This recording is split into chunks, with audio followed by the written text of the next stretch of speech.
রাজ্যের সমস্ত এসএসএ কর্মীদের আমার চ্যানেলের পক্ষ থেকে আন্তরিক শুভেচ্ছা, অভিনন্দন, ধন্যবাদ জানিয়ে শুরু করছি আজকের এসএসএ নিউজ। আজকে আমি আমার প্রতিবেদনে মূলত দুটি বিষয় উল্লেখ করব, যে দুটি বিষয় নিয়ে আমার কাছে অজস্র ফোন আসছে এবং আমি নিজেও বিষয় দুটি নিয়ে যথেষ্ট মর্মাহত। তার মধ্যে একটা হচ্ছে ইতিমধ্যে আপনারা পার করে এসেছেন ছাত্র সপ্তাহ উদযাপন, আর দ্বিতীয় বিষয়টি আমার হচ্ছে আপনারা নিশ্চয়ই অর্ডারগুলো দেখেছেন যে স্পোর্টস নিয়ে একটা অর্ডার হয়েছে, খেলাধুলার বিষয় নিয়ে। এই দুটো বিষয় নিয়ে সরকারের যে কঙ্কালসার চেহারা বা সরকারের আধিকারিকরা যে একেবারেই অপদার্থ তার প্রমাণ কিন্তু পাওয়া যাচ্ছে।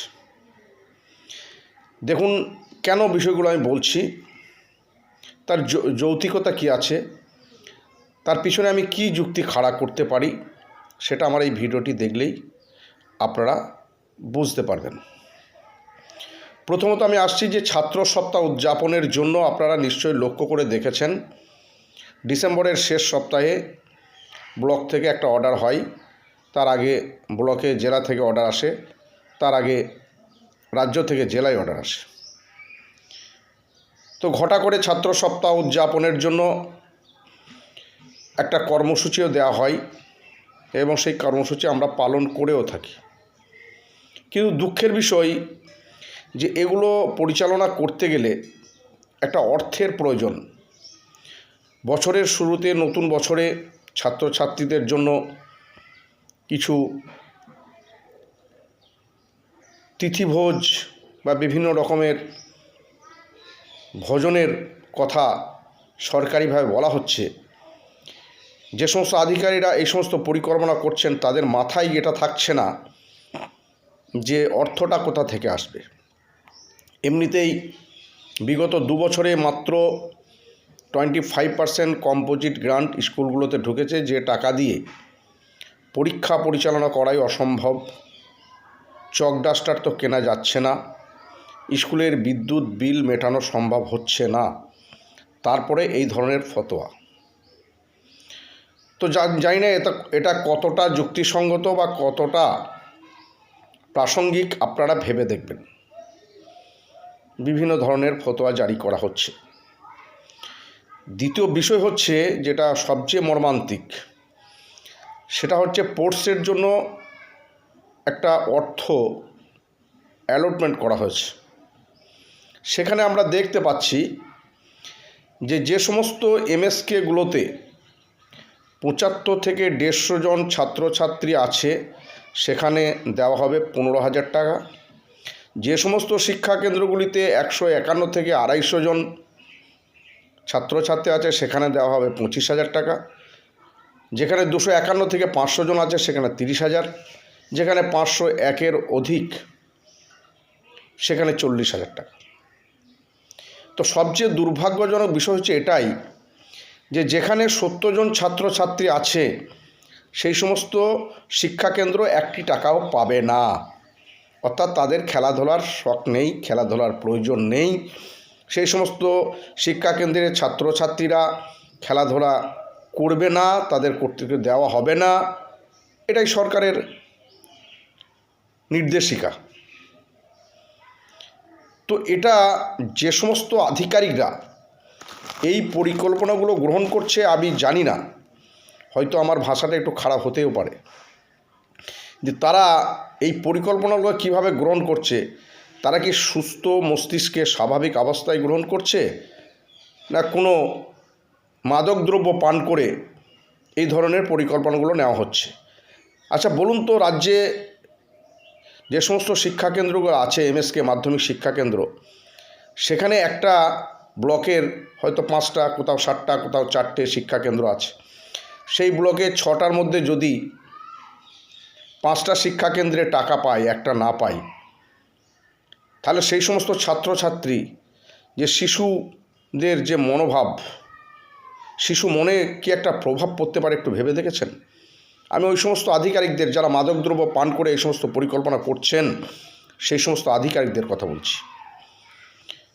যদিও তাদের উপরে সরকার আছে, সরকার তো ইতিমধ্যেই আমরা এর আগেও বহুবার বলেছি আমার ভিডিও বার্তার মাধ্যমে যে একটা নির্লজ্জ সরকার চলছে। শুধুমাত্র শিক্ষা ব্যবস্থা, স্বাস্থ্য ব্যবস্থাকে ধ্বংস করে দিয়ে প্রতি বছর 5,000 7,000 শিক্ষাকেন্দ্র বন্ধ হচ্ছে, 2,000 4,000 মাদকদ্রব্য বিক্রির জন্য মদের লাইসেন্স দেওয়া হচ্ছে। তো সেই সমস্ত সরকারের অধীনস্থ আধিকারিকদেরও যেহেতু মাদকদ্রব্য বিক্রির দোকান খোলা হচ্ছে, তাই সেগুলো তো বিক্রি হতে হবে। আমার মনে হয় সেই মাদকদ্রব্য সেবন করেই এই সমস্ত আধিকারিকরা এই বিন্তুক লোকের মতো পরিকল্পনা গ্রহণ করছেন। একটা শিক্ষাকেন্দ্রে 70, 72, 74 জন পর্যন্ত ছাত্রছাত্রী আছে, সেখানে স্পোর্টস হবে না, 1 টাকাও তারা পাবে না। 75 জন ছাত্র থাকলেই সেখানে 15,000 টাকা দেওয়া হবে।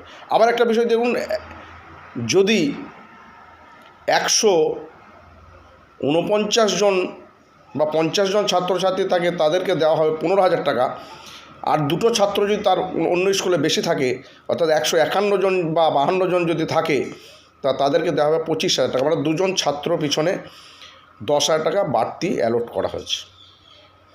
এটা কি সুস্থ মস্তিষ্কে সম্ভব? একটু ভেবে দেখবেন। তো এই যে টাকাটা স্পোর্টসের খাতে ব্যয় করা হচ্ছে, এটাই যদি সুস্থ পরিকল্পনা নিয়ে সুস্থ মস্তিষ্কে আলোচনা করে পরিকল্পনা নেওয়া হতো, তাহলে সব স্কুলকেই এই টাকা দেওয়া হতো। সমস্ত রাজ্যের সমস্ত স্কুলেই, মাধ্যমিক শিক্ষা কেন্দ্রেই খেলাধুলার ব্যবস্থাটা করা যেত, যদি এটা ছাত্র হিসাবে পরিকল্পনা করা হতো। দেখুন, একটা শিক্ষাকেন্দ্রে 75 থেকে 150 জনের 15,000 টাকা দেওয়া হচ্ছে। আমি ওটা মিডিয়াম মানে মাঝামাঝি করে 100 জন ধরছি, তাহলে 100 জনের 15,000 টাকা দিলে 150 টাকা হয় পার স্টুডেন্ট পিছু।